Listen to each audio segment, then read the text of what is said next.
Crash Bandicoot is a pretty important series to me. He made up a good portion of my childhood, but I was plopped right into that era of Crash's growing pains. I was down there in the trenches with my boys. At one point, I got to play a little bit of the first Crash game, but you see, that didn't last very long. Though as the years passed, my infatuation with the mesmerizing marsupial faded with the lack of any new releases. Then one fateful night, residing under the Christmas tree, I wake up to and rap the Insane Trilogy. I was so excited, I immediately played it and got so pissed off with the first game, I stopped playing it for a whole ass year. But when I did eventually give it another shot, I had so much fun with the trilogy, it rekindled my love for the series all over again. And now we finally got a new Crash game here that returns to the familiar formula that made the series so iconic. So I wanted to return to the original trilogy and re-experience what made these classics so beloved. So let us take a blast to the past, a look into the window of yesterday, a walk through. Alright, let's just go. For Crash's first outing, it ironically seems to be considered the black sheep of the trilogy. People either hate how precise the game demands you to be, or you're a sadistic bastard that loves being tormented without remorse. The game itself isn't too hard on a casual run. It's got simple levels with a hallway-esque framework, spreading out small gimmicks to keep things fresh with some weak-ass boss fights sprinkled throughout. The more painful levels have the worst gimmicks, like the Turtle Bridge level that requires you to hit them perfectly to jump the gaps, along with the Dark Castle levels where getting hit even once is not an option. But aside from those few levels, the true hell derives from attempting to collect all the gems. To earn a gem, you just need to break all the crates in a level, and most of them are set on the main path. You see, the catch here is you cannot die. Not once, not ever, not never. Most of the challenge comes from learning the level layouts and anticipating each inevitable obstacle. There are even hard as shit bonus levels that you only get one chance on, some of which unlock secret levels. And if you ever want another shot at these bonuses, you gotta start the level all over. Constantly dying is so frustrating, and it makes the gems feel like a chore to get. But when you finally overcome the odds, it feels euphoric.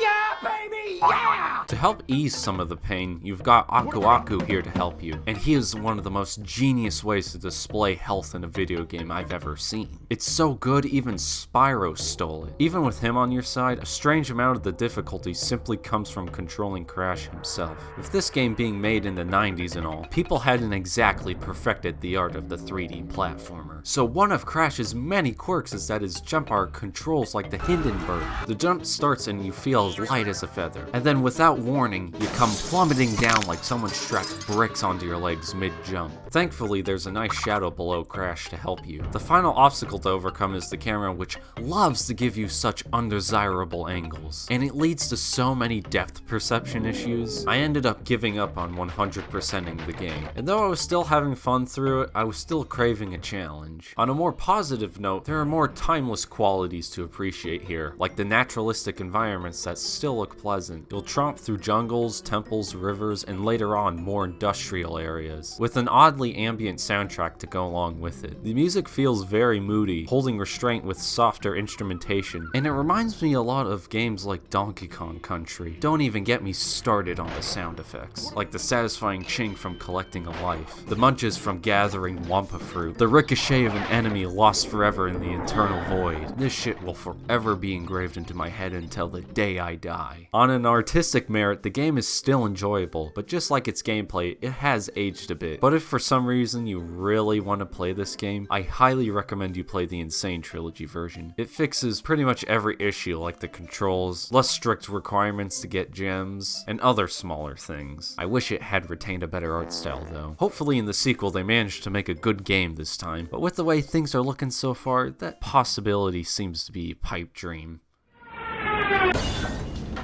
Holy shit, Naughty Dog got their act together. Crash Bandicoot 2 improves on practically every aspect that the first game was lacking in. For starters, Crash doesn't control like a walking tragedy. His weight and momentum now are naturally fun to play with. And according to scripture here, Thy Bandicoot was bestowed upon thee a new move so phantasmagorically vital, it would change the very course of Crash's history as we know it. A crouch. So with the crouch you can crawl. That's about it. But if you press the crouch when running, you'll slide. Adding on to that, you can jump out of the slide, giving you not only extra distance but more height. Or if you want to maintain the height and not the distance, you can crouch jump. And if you press the crouch button in the air, you come slamming down from the skies. There are so many extensive possibilities from this single action. Of course, I may or may not have exaggerated just a bit. Anyway, with a less rigid game, we have a less rigid Crash, and he's heaps more expressive than he was before, with a persistent cartoonish charm that bleeds into the rest of the game. Stuff like the music being more energetic, and characters new and old bearing a stronger presence in their designs. And this refinement particularly excels in the environments. Not just in details, but by adding specific game mechanics to make each one distinct and create a sense of variety without overcrowding the player with gimmicks. Though admittedly the snow levels ice physics are kinda janky, but these turn out to be more suited for the 2D sections. There are even vehicle sections that add some deviation from the usual levels, like the waterboard that tests your ability to avoid hazardous explosives with well-timed boosts, and riding this little polar bear that's just so cute. Oh Jesus, I didn't know this thing was gonna break the sound barrier! Also, there's a jetpack that some people don't like, and I agree it's the weakest of the vehicles, but it's not as cumbersome as people make it out to be. Even the boulder levels make a return and not only fix the camera angle, but are better designed with more obstacles to juggle while keeping ahead of the boulder, which is not easy. Don't let this game fool you, because it still manages to preserve the difficult essence of the first game, but with its controls and level design being polished up, the difficulty is built more fairly and less based on being forced to survive the treachery of death. Except for the B levels. These are so badly designed, I swear. So getting that 100% remains very tough,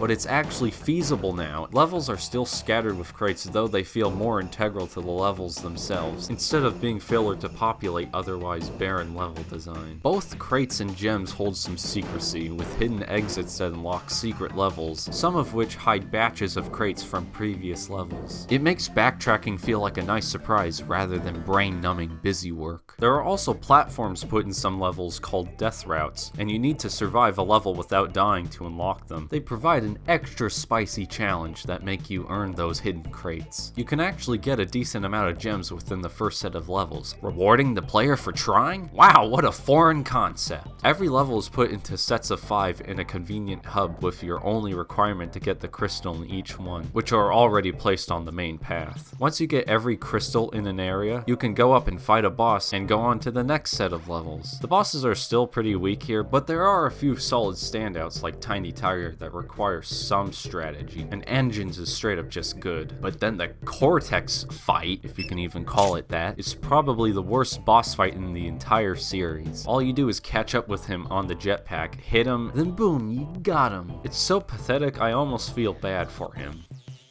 Nah, fuck him. Crash Bandicoot 2 striking Cortex's back transcends not only being one of the best Crash games, but being one of the most exciting platformers of all time. If this game came out so good, I can only imagine how marvelous the third game is. It can only get better from here, right?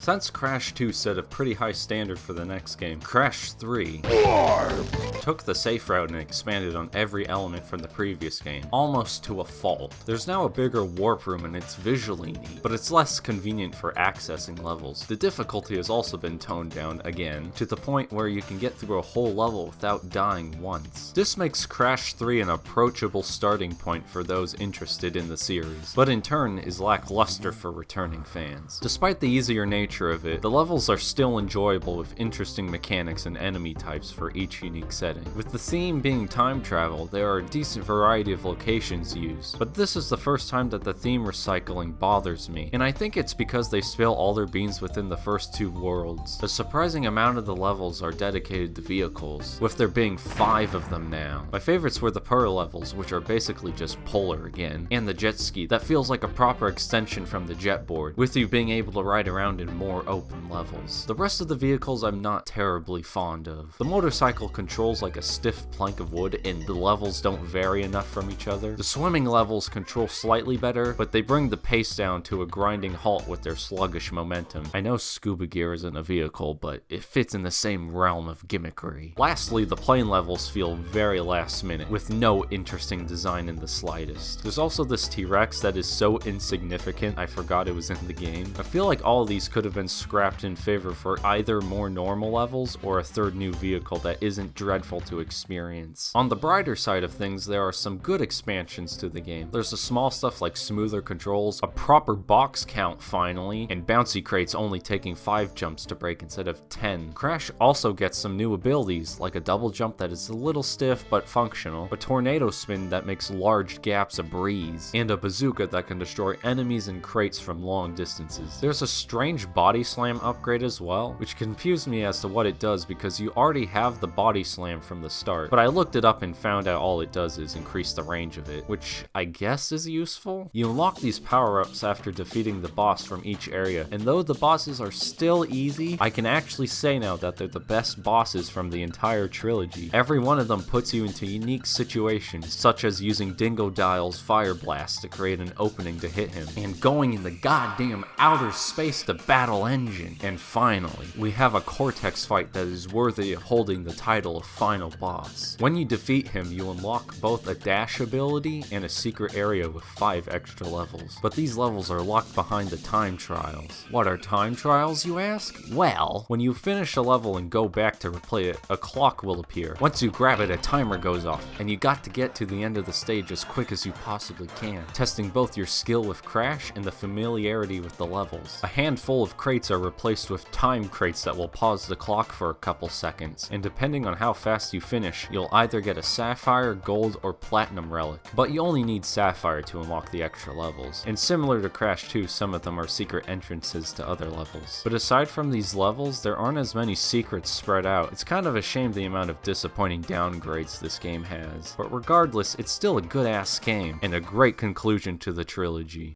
What I love about these 3 games is each one is unique with how it approaches the hallway formula, experimenting with lots of mechanics and gimmicks to test how far they could take this concept. Most of it was wonderfully crafted, creating a tight platforming adventure, and a few times it flunked with some of its concepts. But I'm glad a series like this became popular with all these great titles to remember fondly on. There were some decent games that came after the Naughty Dog era, but I don't think anything will ever compare to how ambitious these original games were. We'll have to wait and see how well Crash 4 can do it justice, but no matter how it turns out, I will gladly accept this as Crash 4 over Wrath of Cortex, so we can remove every trace of this game ever existing. That game was such a dumpster fire. Holy shit.